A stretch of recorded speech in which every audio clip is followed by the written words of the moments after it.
ప్రభునందు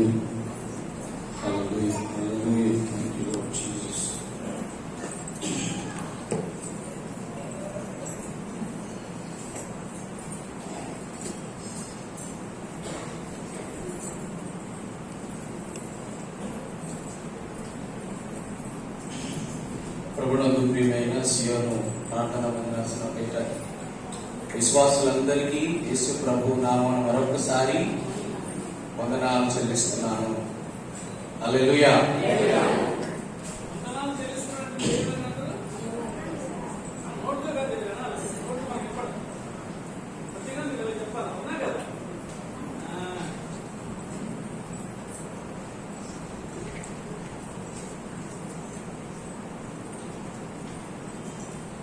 పరలోక రాజ్యము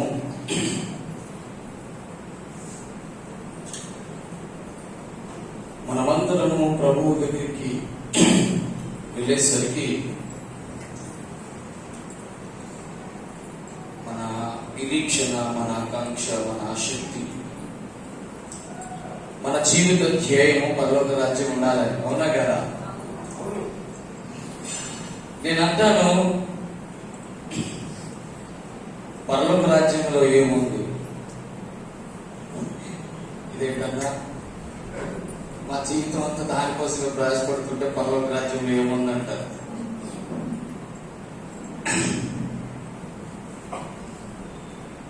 నేనంటాను, యేసు ప్రభు ఎక్కడుంటే అది పరలోక రాజ్యం. అవునా కాదు? ఆయనేమో పరలోక రాజ్యంలో ఉన్నారు. యేసు ప్రభు ఎలా ఉన్నారు? ఆత్మస్వరూపుగా ఉన్నారు. కానీ ఆయన మనసు అంతా ఎక్కడుందో తెలిసిన, నా మనస్సు, నా దృష్టి ఎక్కడుంది? ఇక్కడుందంట. మనిషి ఉన్నాడు ఇంపార్టెంట్ కాదు, మనసు ఉన్నాడు ఇంపార్టెంట్. భార్య భర్తలు కలిసి ఉండడం అనేది భౌతికంగా వ్యక్తులుగా కనబడడం కాదు, వాళ్ళ మనసు కదా. వివాహం చేసినప్పుడు ఏం చెప్తాం? నీకు ఈ అమ్మాయి ఇష్టమా లేకపోతే ఈ అబ్బాయి ఇష్టమంటే ఆ ఇష్టం. ఎంత ఇష్టం? మనసు కలిస్తే చాలా గట్టిగా ఉంటుంది. ఆ దృఢత్వం చాలా గొప్పది. నిజంగా నేను ఇప్పుడు చెప్తూ ఉంటాను. నేను అనేక ప్రదేశాల్లో వాక్యం చెప్పడానికి వెళ్ళినప్పుడు నా మనసు అంతా కూడా ఎక్కడ ఉంటుందంటే నరసన్నపేట శివుని ప్రార్థన మందిరం దగ్గర ఉంటుంది. మరి ఏంటో నాకు అర్థం కాదు, కానీ నేను ఇక్కడ పాడినటువంటి పాటలు లేకపోతే దాన్ని ఏమంటారంటే ఆ సువాసన నేను ఎక్కడే లేదు బహుశా. ఎందుకంటే పాట పాడుతున్నప్పుడే నాలో ఒక రకమైన ఆనందం. రెండోది ఎందుకో తెలియదు, హృదయం అంతా స్తంభించి ఏడుగు చేస్తుంటారు. నిజంగా తమ్ముడిని తర్వాత ఇక్కడ వాయిద్యాలు వాయిస్తున్న వాళ్ళందరూ చూసినప్పుడు నేను అనుకుంటాను, దావీదు యెరూషలేము మందిరంలో ఆసాపు ఎలాగైతే దేవుడు నిజంగా ఆ వాయిద్యకారుడు, గాయకుల్ని, ఆ క్వైట్ టీమ్ ని ఎలాగైతే దేవుడు ఇచ్చాడో, నిజంగా రానున్న దినాల్లో ఈ బిడ్డలందరినీ దేవుడు అట్లా దీవించును గాక. రండి బిడ్డలారా, ఆరాధన వర్తమానం చూడడానికి ప్రవేశించుండగా మనము ఒక ప్రాముఖ్యమైన వాక్య భాగాన్ని చూడడానికి ప్రయత్నం చేస్తాం. విలాప వాక్యములు 3వ అధ్యాయము 23లో ఒక చిన్న మాట చూడడానికి ప్రయత్నం చేస్తాం. రండి, 3వ అధ్యాయం 23వ వచనము నాతో పాటు కలిసి అందరము బిగ్గరగా కలిసి చదువుతాం. రండి. అనుదినము నూతనముగా ఆయనకు వాత్సల్యము పుట్టుచున్నది, నీవు ఎంతైనా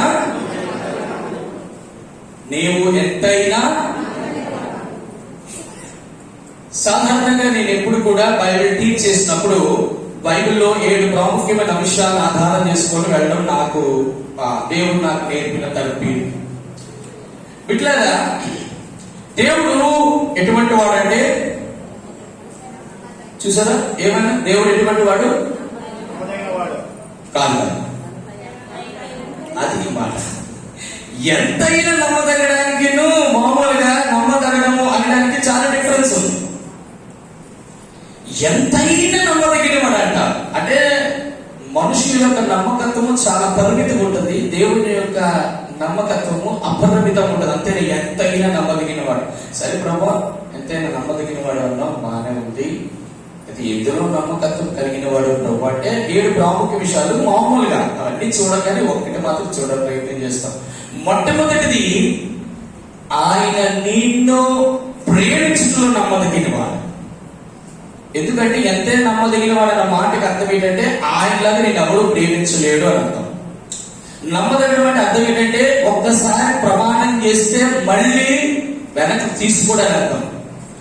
అంటే అర్థం ఏంటంటే ఒక్కసారి నిన్ను తన కౌగిట బంధించాడంటే ఇంకా ఏ శత్రువు కూడా ఆ కౌగిటి నుంచి విడిపించలేదని అర్థం.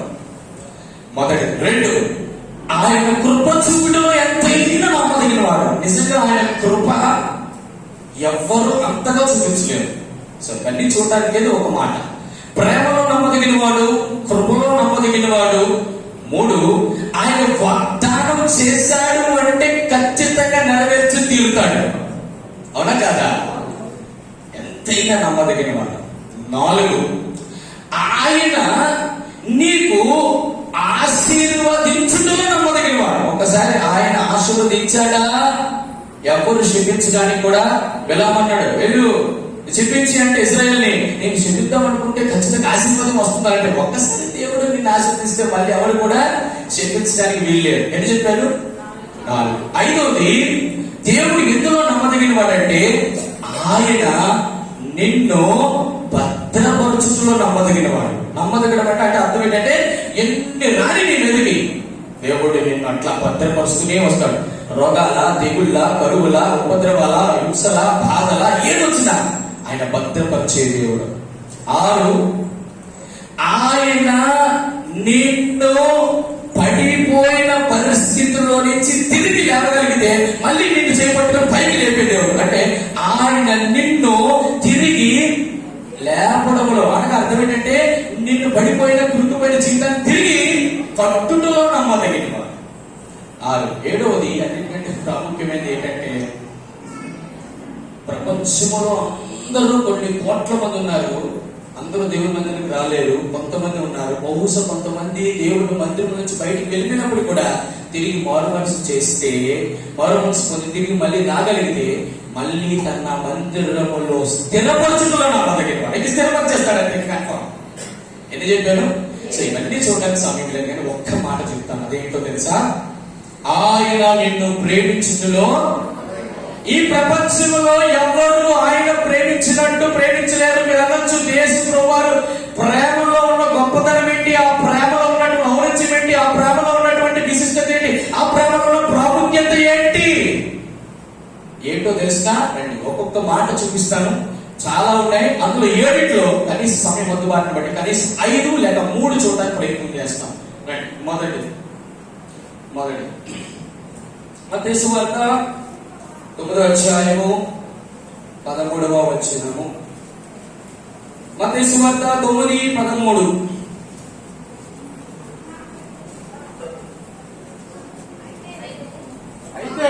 అయితే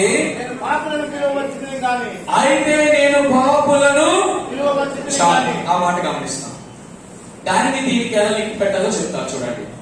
పాపులను పిలవవచ్చితిని బాగా గమనించాడు.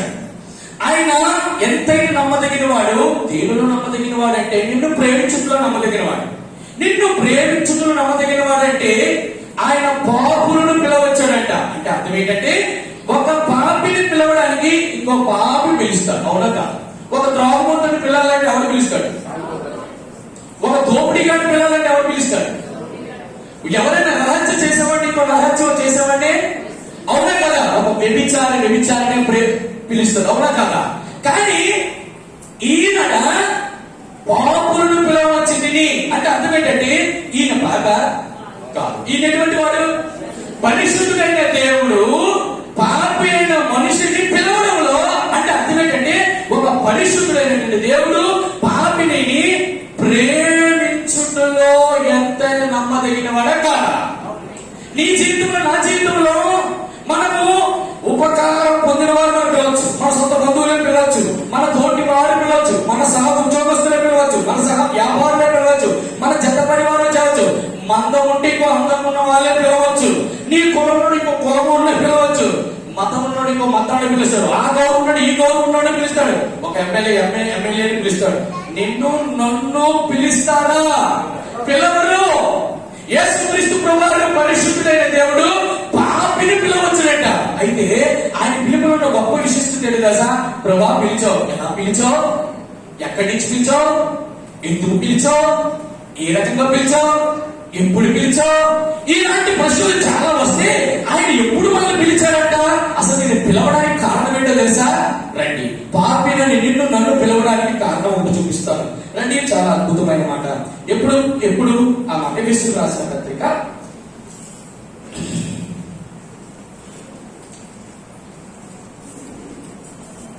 ఎఫెసీయులకు రాసిన పత్రిక 1వ అధ్యాయము, దానికంటే ముందుగా రోమపత్రిక 8వ అధ్యాయము, రోమపత్రిక 8వ అధ్యాయము 30వ వచనము. మరియు ఎవరిని ముందుగా నిర్ణయించారో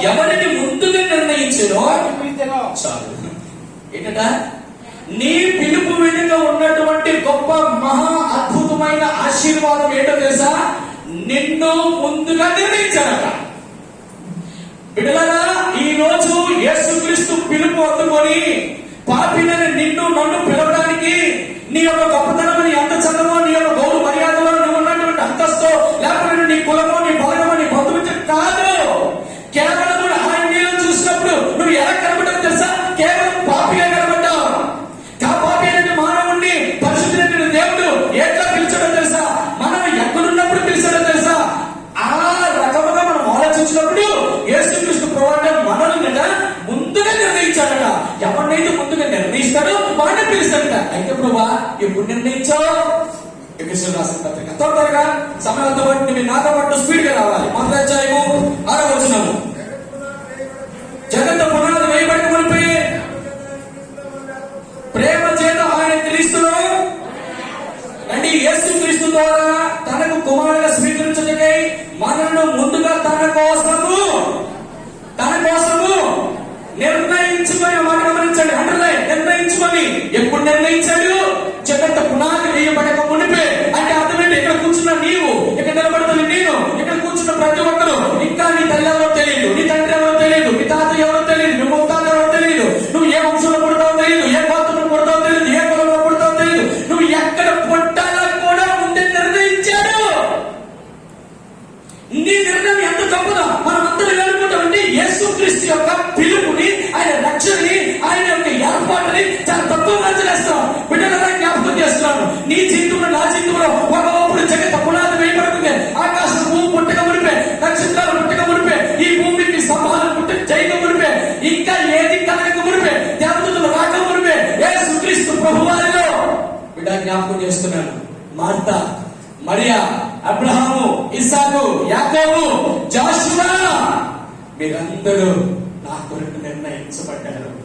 బిడ్డలారా, నీ కొరకు ముందుగానే దేవుడు నిర్ణయించి, జగత్తు పునాది వేయబడికి నిర్ణయించి అప్పుడు పిలిచాడట. ఎలా పిలిచాడో తెలుసా? రండి, యెషయా గ్రంథం త్వరగా, యెషయా గ్రంథం 43:1.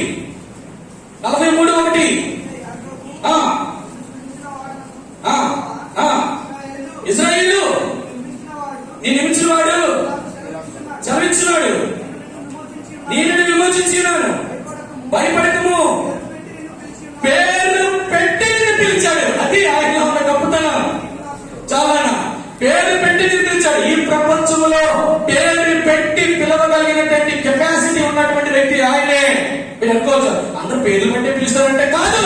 నీ పేరు తెలిపితే నేను పిలవలేను, నీ పేరు తెలిపితే నేను పిలవలేను, నాకు తెలియదు. కానీ ఎందుకో తెలుసా? నిన్ను పేరు పెడు. ఎవరు చెప్పారు దేవుడికి? అబ్రహాము అని పిలవని, యాకోబు అని పిడు. ఎందుకో? నీ పేరంటే యాకోబుని ఎందుకు అడిగాడు? యాకోబు పేరు తెలియదా? కానీ అడిగాడు. ఎందుకో తెలుసా? ఆయన సర్వం ఎందుకో తెలుసా? నీ తల్లి గర్భంలో ఇంకా నీవు రూపొందించబడక మునిపే, ఇంకా నీవు తల్లి గర్భంలో ఇంకా పడక మునిపే ఆయన కన్నులు నేను చూశాను. ఆ కన్నులు చూసినటువంటి ఆ గర్భంలో నుంచి నువ్వేమన్నాడంటే, ఏ జాషువా బయటికి రా అంటేనే వచ్చావు. నువ్వు అనుకుంటావు నేను కాదు, ఏముంది అందరూ పుట్టినట్టు కదా నిలబడతాను. కాదు, దేవుని సంకల్పంలో ఉన్నావు. దేవుడిని నిర్ణయించాడు. పేరు పెట్టి నిన్ను పిలిచాడు. మనం అనుకుంటే దైవజనుల దగ్గర తీసుకొచ్చి అన్న పేరు పెట్టి కాదు. The name was already determined, it was fixed in eternity. నీ పేరు పెట్టి పిలిచాడు. ఎప్పుడు పిలిచాడు? జగత్తు పునాది వేయబడమని పిలిచాడు. దానికి అర్థం ఏంటి? ఇంకా నీవు తల్లి గర్భంలో రూపొందించబడమని పిలిచాడు. అయితే ఆ పేరు పిలుచుటలో ఆయన సంకల్పం ఏమిటో తెలుసా? 3 రకములుగా ఆయన నేర్పించాడు. రండి మొదటి 2 తిమోతి రాసిన పత్రిక 1వ అధ్యాయం 9వ వచనం, ఎఫెసీయులకు రాసిన పత్రిక 3వ అధ్యాయం 1వ వచనం, ఫిలిప్పీయులకు రాసిన పత్రిక 3:14, 3 త్వరగా. 2 తిమోతి 1:9 వచనం. క్రియలు బట్టి కాక స్వకీయ సంకల్పం బట్టి అనాది కాలమునే క్రీస్తు యేసునందు అనుగ్రహింపబడినది రక్షకుని ప్రత్యక్షత వలన బయలుపరచబడి నన్ను 1వ అధ్యాయం 9వ వచనము, 2 తిమోతి 1వ అధ్యాయము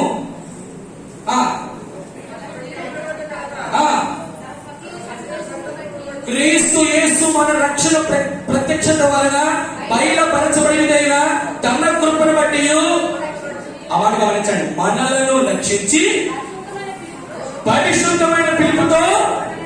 చాలు. Please all of you switch your mobiles. I'm literally telling you, this is the presence of the God. Don't allow any mobile to switch on. Flight mode లో పెట్టండి దయచేసి, లేదా సైలెంట్ మోడ్ లో పెట్టండి. దేవుడు నిన్ను పిలిచిన పిలుపులో 3 అంతస్తుల్లో చూడొచ్చు. మొదటిది ఆయన పరిశుద్ధమైన, ఈ మాటలు గుర్తుండాలి, పరిశుద్ధమైన పిలుపుతో నిన్ను పిలిచాడు. రెండోది చూడండి, ఎఫెసీయులకు రాసిన పత్రిక 3వ అధ్యాయం 1వ వచనం, ఎఫెసీయులకు రాసిన పత్రిక 3:1, ఇందువలన పరలోక సంబంధమైన పిలుపుతో పరిశుద్ధ అంటే పరిశుద్ధ సోదరులు అంటే పరిశుద్ధమైన పిలుపుతో పిలిచిన వారందరూ పరిశుద్ధులు. ఆ పరిశుద్ధతలోకి వచ్చిన నిన్ను దేవుడు ఏం పిలిచాడు? పరలోక సంబంధమైన పిలుపుతో పిలిచాడు. అంటే మూడోది ఫిలిప్పీయులకు రాసిన పత్రిక 3వ అధ్యాయం 14వ వచనం, ఉన్నతమైన పిలుపు అనగా బహుమానం పొందుకొట్టుకోకు. గమనించండి బిడ్డలారా ఈ 3 మాటలు. మొదటిది, దేవుడు నిన్ను పిలిచాడు. ఎప్పుడు పిలిచాడు? ఆయన జగత్తు పునాది వేయబడక మునిపే. ఎలా పిలిచాడు? నీ కొరకు ముందుగా నిర్ణయించుకున్నాడు. ఎలా పిలిచాడు? పేరు పెట్టి పిలిచాడు. ఈ పేరు పిలుచుట్లో ఆయన పిలుపు యొక్క స్వభావం చెప్తున్నాడు. మొదటిది, ఆయన పరిశుద్ధమైన పిలుపుతో పిలిచాడట. 2, ఆయన పరలోక సంబంధమైన పిలుపుతో పిలిచాడట. 3, ఆయన ఉన్నతమైన పిలుపుతో పిలిచాడట. విన్నారా? ఈ 3 చాలా ప్రాముఖ్యం. ఈ దేవుని యొక్క పిలుపులో ఉన్నటువంటి అంతర్గతమైనటువంటి విషయం, ఆయన పిలుపులో ఉన్న గొప్పతనం నీకు అర్థం కాకపోతే ఈ పిలుపు యొక్క ఔన్నత్యంలో నువ్వు ఎప్పుడు రాలేవు. అంటే అర్థమేట, ఆయన ఎంతైనా నమ్మదగిన అనువాడు, నమ్మదగిన వాడు అనేటువంటిది ఆరాధనలో ఈ 3 పిలుపులు నీకు అర్థం కాకపోతే ఆయన ప్రేమ ఉంటే నువ్వు ఎప్పుడు గుర్తించలేవు. ఏ పిలుపుతో పిలిచాడు ఆయన? ఏ పిలుపుతో? పరిశుద్ధమైన పిలుపు. గమనిస్తారా? వీడేమో పాపి, మనమేమో పాపుడము, ఆయనేమో పరిశుద్ధుడు. ఒక పరిశుద్ధుడైన దేవుడు పాపిని పిలాలంటే అక్కడి నుంచి పిలిస్తే కుదరదు. ఆ పరిశుద్ధుడైన దేవుడు తనను తాను తగ్గించుకొని దాసుల ధరించి నీ దగ్గరికి వచ్చి ఆయన నీలాగా నీ వరకు, అంటే అర్థమేంటి, నీ శాపము, నీ పాపము, నీ రోగము, నీ బాధ అంతా ఆయన వేసుకొని ఆయన శాపగ్రహిగా మారిపోయి అప్పుడు శిలువలో ఒక కేక వినబడుతుంది. నా ప్రియ సహోదరులారా, నా ప్రియ సహోదరులారా, ఈ ఆయన పిలిచిన పిలుపును చూడండి. ఎక్కడి నుంచి పిలిచాడో తెలుసా? ఆయన శిలువ ప్రాణం మీద తన రక్తం కార్చి నిన్ను పిలిచాడు. ఏ పిలుపుది? ఏ పిలుపుది? పరిశుద్ధమైన పిలుపు. పరిశుద్ధమైన పిలుపు ఎప్పుడు వస్తుంది? ఆయన పరిశుద్ధుడైతే వస్తుంది. ఆయన పరిశుద్ధుడైన వాడు పాపి నిన్ను పిలవడం ప్రేమ కాదా? 2, ఆయన పరలోక సంబంధమైన, ఆయన ఉన్న స్థలం ఏంటి? పరలోకం. నువ్వున్న పాపి నువ్వున్న స్థలం ఏంటి? శాపముతో, ముండ్ల తప్పులతో, గచ్చబొత్తలు ఉన్నటువంటి ఈ యొక్క భూమి. ఈ భూమి మీద ఉన్న మానవుడిని పరలోకములు ఉన్నటువంటి దేవాదేవుడు అక్కడి నుండి పిలవలేదట. ఆయన మరలా భూమి మీదకి వచ్చాడట. ఆ భూమి మీదకి వచ్చి నీలా మారిపోయినాడట. ఇప్పుడు భూమి మీద ఉన్నటువంటి నిన్ను పిలిచాడట. గమనించారా? పరిశుద్ధుడైన దేవుడు పాపి అయినటువంటి నిన్ను పిలవడం గొప్ప కాదా? పరలోకంలో ఉన్న దేవుడు భూమి మీదకి వచ్చి నిన్ను పిలవడం గొప్ప కాదా? మూడవది ఆయన ఉన్నతమైన పిలుపు. ఆయన ఎటువంటి తెలుసా? ఆకాశ మహాకాశముల పట్ట కాలిన దేవుడు. ఆయన ఉన్నత పరిశుద్ధ స్థలంలో నివసించే దేవుడు. ఆ దేవుడట అక్కడి నుంచి అవన్నీ వదులుకొని 24 పెద్దలు వదులుకొని కోటానికి దేవతలు వదులుకొని సింహాసనం వదులుకొని ఆరాధన వదులుకొని 4 జీవులు వదులుకొని సుఖము సౌఖ్యము వెండి బంగారంతో తొలుతూగినటువంటి ఆ పర్వక రాజ్యాన్ని వదులుకొని ఎక్కడికి వచ్చాడట? భూమి మీదకి వచ్చి నిన్ను ఉన్నతముగా పిలిచాడు. అంటే అర్థమేంటి తెలుసా? ఉన్నతమైన వాడు ఉన్నతంగా పిలుస్తాడు. చీపుగా పిండు. ఎంత గొప్ప దేవుడు! ఈ పిలుపు ఎప్పుడైనా మనకు అర్థమైందా? ప్రభువా నేనేంటి, నువ్వు నన్ను పిలవడం ఏంటి? ఎప్పుడు పిలిచావు? తల్లి గర్భంలో ఇంకా రూపొందించబడక కూడా పిలిచావు. అంటే దానితో ఇక్కడ నువ్వు నీ కొరకు ఆయన నిర్ణయంలో ఉన్నప్పుడు పిలిచాడు. నేను అందుకంటాను, సంఘము ఒక మర్మం. అది అందరికీ అర్థం కాదు. నన్ను పిలవడం ఏంటి? ఎప్పుడు పిలిచాడు? ఎలా పిలిచాడు? ఎందుకు పిలిచాడు? బిడ్డలారా, నీవు నేను పిలవబడటానికి మనకు మనమట కొరింథీ రాసిన పత్రికలు అంటాడు, మనము ఈ లోక రీత్యా జ్ఞానులము కాదు, ఈ లోక రీత్యా పనులము కాదు, ఈ లోక రీత్యా గొప్ప వంశము వారి కాడే కాదు. నువ్వు అనుకుంటేమో నేను బ్రాహ్మణ వైశ్య క్షత్రియ సూత్రుల్లో పుట్టాను, నేను గొప్ప కులము వేరు వంశము వేరు. నీవు చేసే పరివృత్తి వృత్తిని బట్టి ఈ మధ్యలో భారతదేశంలో కులాల వర్గీకరణ జరిగిందేమో కానీ వంశము కూడా కాదు ఇది. ఏ వంశము తెలుసా? వంశానికి గోత్రానికి చాలా భేదం ఉంది అంటాడు. ఫిలిప్పీయులకు రాసిన పత్రికలో అంటాడు అపోస్తలుడు పౌలు, నేను ఇశ్రాయేలు వంశీయుడు, బెన్యామీను గోత్రం. గోత్రము అంటే ప్రత్యేకమైన తెగ, వంశం అంటే అర్థం ఇశ్రాయేల్ అంటే మొత్తం అంతా కలిపి. ఈ రోజు నేను అంటున్నాను, ఏ వంశానికి చెందినవాడు నీవు? నీకు నాకు వంశం లేదు. కారణం ఏంటి తెలుసా? ఎవడైతే ఇశ్రాయేలు కాదో వాడి వంశం లేదు, వాడికి గోత్రం లేదు, వాడికి కులం లేదు, నీవు వాగ్దాన నిబంధన లేని ప్రజలు, నీకు పౌరసత్వం లేదు, నీకు దేవుడే లేడు. అటువంటి మనల్ని ఏం చేశాడో తెలుసా? ఉన్నతమైన పిలుపుతో, పరలోక సంబంధమైన పిలుపుతో, ఆ యొక్క ఏంటట ఎక్కడట పరిశుద్ధమైన పిలుపుతో దేవుడు మనకు పిలిచాడట. నీవు నేను ఆ పిలుపును పొందడానికి అనర్హులం. కారణం ఏంటి తెలుసా? మనకున్న ఒకే ఒక అర్హత, పాపులం. మనము పాపులము కేవలం. కానీ పరిశుద్ధుడు పాపిని పిలిచాడు. పరలోకం ఉన్నవాడు భూమికి వచ్చి పిలిచాడు. ఆయన ఉన్నతుడు దిగజారిపోయి నరుని స్వభావం ధరించుకొని దాసుడుగా మారిపోయి పిలిచాడు. ఈ పిలుపు నువ్వు గొప్పవాడివని కాదు, నువ్వు జ్ఞానివని కాదు, గొప్ప వంశవాడిని కాదు, గరుడువని కాదు.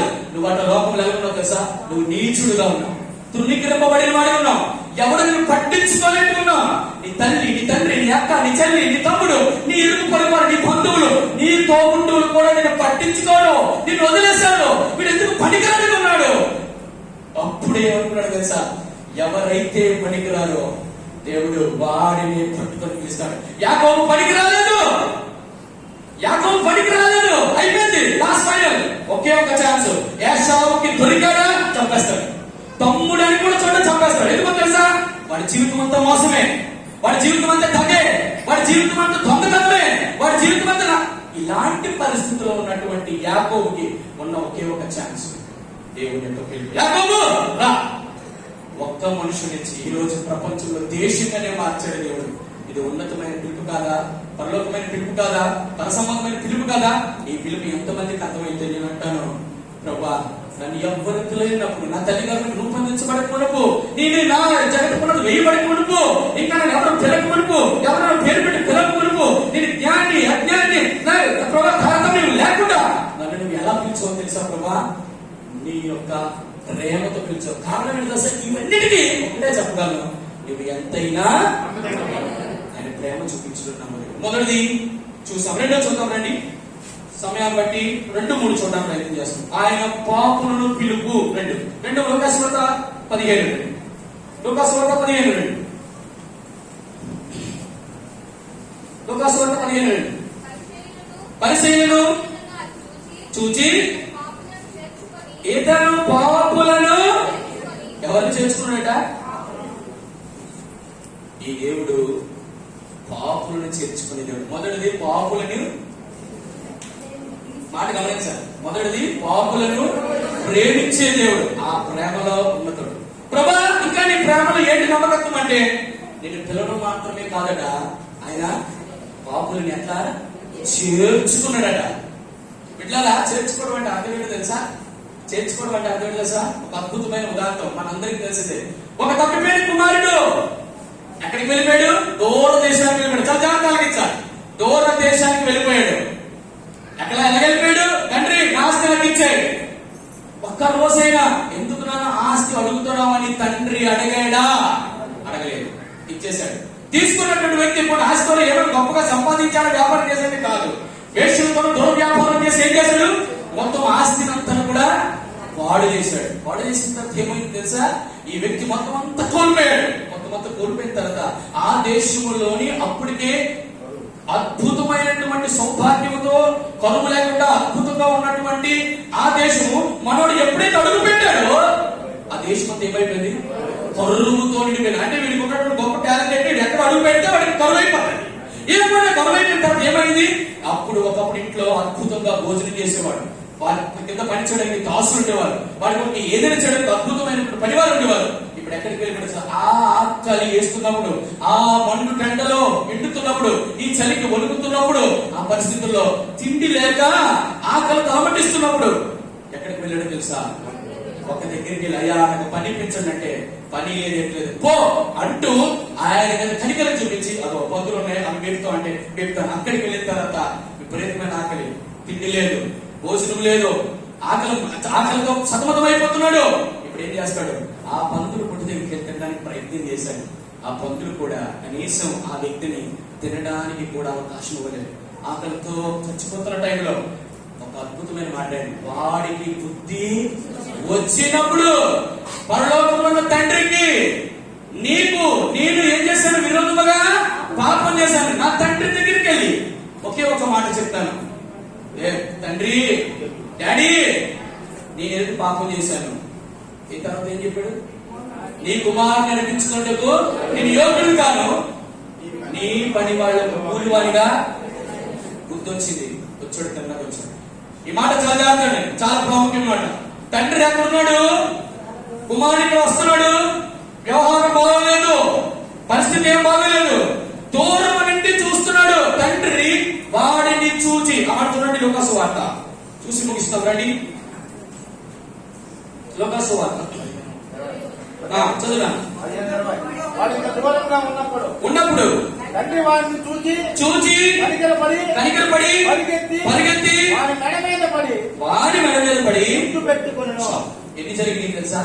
4 ప్రాముఖ్యమైన విషయాలు జరిగాయి. తండ్రి అక్కడి నుంచి చూస్తున్నాడు, కుమారుడు ఎక్కడి నుంచి వస్తున్నాడు. తండ్రి అక్కడి నుంచి చూసి మొట్టమొదట ఆయన చూసినప్పుడు ఆయన పరిస్థితి ఎట్లుందో తెలుసా? ఈ రోజు నీ పరిస్థితి, నా పరిస్థితి అలాగే ఉంది. ఏ తండ్రి అయితే పాపైనటువంటి నిన్ను పరలోక సంబంధమైన పిలుపుతో పిలిచాడో, పర సంబంధమైన పిలుపుతో పిలిచాడో, ఉన్నతమైన పిలుపుతో పిలిచాడో, ఆ పిలుపుని మర్చిపోయి మనమట ఆయన ఇచ్చిన ఆస్తి, రక్షణ అనే ఆస్తిని, నీతి అనే ఆస్తిని మనం కోల్పోయి దూర దేశానికి వెళ్ళిపోయి, దేవుడికి దూరంగా వెళ్ళిపోయి మన పరిస్థితి ఎట్లుందో తెలుసా? దేశంలో కరువున్న ప్రాంతానికి చెందాం. పందులు తినే పొట్టిని నింపుకోవడానికి పరిస్థితికి దిగజారిపోయాం. తిరిగి బుద్ధి వచ్చినప్పుడు నీ తండ్రి, నా తండ్రి అనగా పరలోకపు తండ్రి ఏం చేశాడో తెలుసా? ఎప్పుడు వస్తాడని ఎదురు చూస్తూ ఉన్నాడట. ఎంత దూరం నుంచి చూస్తున్నాడో తెలుసా? ఇట్లాగా కొన్ని చూసినప్పుడు వీడు నా కుమారుడే అని గుర్తుపట్టని ఎలా గుర్తుపెట్టాడు? ఏమైనా మంచి డ్రెస్ ఉన్నాడా? బాగా ఉన్నాడా? వాడి వికారం ఆకారం అంతా బాగానే ఉందా? ఏదో ఆ మధ్యకాలంలో మంచి భోజనం తిని పుష్టిగా తయారు ఎంత చక్కగా ఉన్నాడు అనుకున్నాడు అనుకున్నాడా? అదే ఎలా ఉన్నాడు?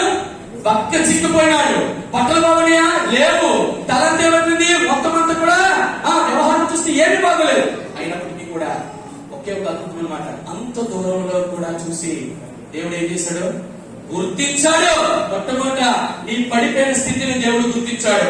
2, పడిపోయిన స్థితి వీడి నా ఆశ్రమం తీసుకెళ్ళి వేసుకుంటూ దుర్వ్యాపారం చేస్తే ఇష్టసరిగా చేశాడు. వీడిని ఇంకా జీవితంలో నేను ఇంకా పట్టించుకోను, వీడిని అడగను, నేను వాడి దగ్గరికి వెళ్ళను అట్లా.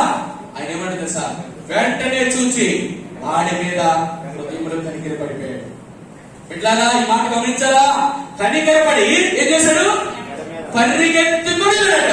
ఆ తండ్రి వయసు ఎంతో తెలియదు, ఆ తండ్రి పరిగెత్తడం లేదో తెలియదు. పరిగెడుతున్నప్పుడు రాళ్ళు తొడుక్కుంటే చూడలేదు, పరిగెడుతున్నప్పుడు ముళ్ళు గుచ్చుకుంటే చూడలేదు, బతుకులున్నాయని చూడలేదు, ఆ యొక్క మార్గం ఎలాగుందో చూడలేదు. ఆ చూపంతా తన కుమారుడే ఉంది. తన కుమారుడు పడిపోయిన స్థితే జ్ఞాపకం వచ్చింది. నీ కొరకు, నా కొరకు యేసుక్రీస్తు ప్రభువు ఇది చేయలేదా? యేసుక్రీస్తు నీవు నేను పడిపోయినప్పుడు ఆయన సరాసరి ఎక్కడికి వచ్చాడు. ఎన్ని ముళ్ళ కప్పులున్నా పర్వాలేదు, ఆయన తల మీద ఒంటి కిరీటం వచ్చింది. ఎన్ని గాయములైన పర్లేదు, వాళ్ళు తగ్గుకున్నా పల్లెపూటు గాయములు, ఆ చేతులు మేకులు కొట్టించుకొని దేవుడు ఆ గాయములతో శ్రమిస్తున్నప్పటికీ కూడా ఏం చేశాడు తెలుసా? ఆయన ఒకే ఒక మాట ఏం చేశాడు తెలుసా? వెంటనే వచ్చి ఆ కుమారుని ముద్దు పెట్టుకున్నాడు. ముద్దు ఎక్కడ పెట్టుకున్నాడు తెలుసా?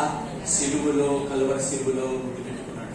ఇట్లేదా ఒకవేళ యేసుక్రీస్తు ప్రభువారు మీరు చూడకపోతే, ఈ రోజు నీ మీద కనికరపడకపోతే, ఆయన దగ్గరికి పరిగెత్తుకొని రాకపోతే, ఒకవేళ ఆయనని ఆదరించి కౌగిటి చేర్చుకోకపోతే, ఈ రోజు మన పరిస్థితి ఏంటో తెలుసా? ఏ పిలుపుతో అయితే దేవుడు ముందు పిలిచాడో ఇక్కడ చేర్చుకునే పరిస్థితి మనకు ఉండదు. ఆయన ఒక్కసారి చేర్చుకోలేదా, నీ పరిస్థితి నా పరిస్థితి ఎక్కడ ఉందో తెలుసా? ఏ వేష్యులతో, ఏ దుర్వ్యాపారంతో ఆస్తిని పాడు చేస్తున్నాం. ఆ ఆస్తిని తెలుసు దేవుడు మనకి ఇచ్చిన రక్షణ మొత్తం పాడైపోతే చివరికి మనం పాతాళంలో ఉండవలసింది. ఇది ఆయన ప్రేమలో ఉన్నటువంటి నమ్మకత్వం. ఎవరండి ఇంత ప్రేమ చూపిస్తారు? ఈ రోజు తండ్రి తల్లి మాట వెనక బిడ్డలు బయటకు వెళ్ళిపోయి, నాకు అవసరం లేదు, నా పని నేను చూసుకుంటా, నేను ఏదో చేయగలను, నాకు ఏదైతే జరగవచ్చు, నాకు స్నేహితులు వాళ్ళప్పుడు వాళ్ళందరూ బయటకు వెళ్ళినప్పుడు, ఒకనొక సమయానికి వాళ్ళు మోసపోయినప్పుడు, మమ్మీ డాడీ ఫోన్ నీకు చేసినప్పుడు నా మాట వినలేదు, నేను చెప్పాను, కన్నీరు కాదు చెప్పాను, బుద్ధి చెప్పినట్టు చెప్పాను, నేను కొట్టాను తిట్టాను, అయినా వినలేదు, కానీ వెళ్ళిపోయావు. ఇప్పుడు పరిస్థితి నీ పని నువ్వు చూసుకో. నేను ఎప్పుడు నా కొడుకు చనిపోయాడు అనుకున్నాను, నా కూతురు లేదనుకున్నాను అనలేదు ఈ తండ్రి. ఈ తండ్రి ఎలా చూశాడు? ఒక్క ఫోన్ కాల్, ఒక్క మాట చూచి కనికరపడి పరిగెత్తుకుని వచ్చి నిన్ను హక్కులో చేర్చుకొని ముద్దు పెట్టుకున్నాడు. ఏం చేశాడు? ఆ పట్టణంలో ఎటువంటి ప్రశస్త వస్త్రాన్ని వేశాడు, ఏ అధికారం ఎత్తుకోమన్నాడు, ఉంగరాన్ని ఇచ్చాడు, ఏ చెప్పులు చూస్తే పరిస్థితి అంతా పోయింది. సమాధానమైన చెప్పులు, సమాధానం లేదు ఉదయంలో మొత్తం తిప్పిపోయాడు. తిరిగి సమాధానం ప్రయత్నం చేశాడు. అంత మాత్రమే కాదు, ఒక లేక దూడని తీసుకుని వధించి అందరితో భోజనం చేయడానికి. ఇదండి ప్రేమించడం వలన గొప్పదనం. నీ జీవితంలో ఎవరు ఇలాగ ప్రేమించినటువంటి వారు లేరు. ఈ నమ్మకత్వం కేవలము ఆయనదే. అందుకే అంటాడు, నీవు ఎంతైనా నమ్మదగినా. చాలు, ఇంకొక మాట చూపిస్తే ముగిస్తా. రెడీ? ఇంకొక మాట మత్తయి సువార్త మత్తయి సువార్త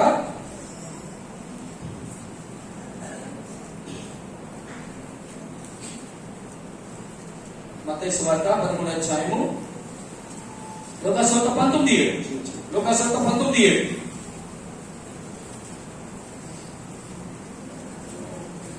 అందరూ అది చూసి ఈయన పాపి అయిన మనుషుని యొక్క బస చేయ వెళ్ళినది. పాపి అయిన మనుషుల దగ్గర బస చేయుట. మొదటి నిమిషం పాపి అయినటువంటి మనుషులను పిలిచాడు. రెండోది పాపి అయిన మనుషుల్ని చేర్చుకున్నాడు. మూడోది పాపి అయిన మనుషుల దగ్గర బస. ఇది చాలా ఫైనల్ టచ్ అండి. ఇది ఎలా ఉంటుంది తెలుసా? పాపి అయిన మనుషులతోనే ఆయన ఏం చేస్తాడట? బస చేస్తాడు. బస చేయడం అంటే ఆయన తగ్గిస్తాడు. ఇక్కడ ఒక వ్యక్తిని చూస్తాం. ఆ వ్యక్తి ఎటువంటి వాడు? సొంకరి, అంటే ట్యాక్స్ కలెక్టర్. ఆయన ఒక ఇంతకి 4 ఇంతలు చేసి డబ్బులు సంపాదించి తన యొక్క ఆస్తిని సమకూర్చినటువంటి వ్యక్తి. ఈ వ్యక్తి తెలియదు, జీవితం ఎలా ఉంటుందో తెలియదు.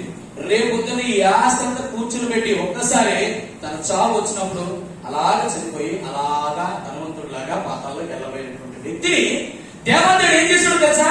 పాపైన మనుషుని ఇంట బస చేయడానికి యేసుక్రీస్తు రమ్మని చెప్పాడా? జక్కయ్య కాదు, ఆయనే వచ్చాడు.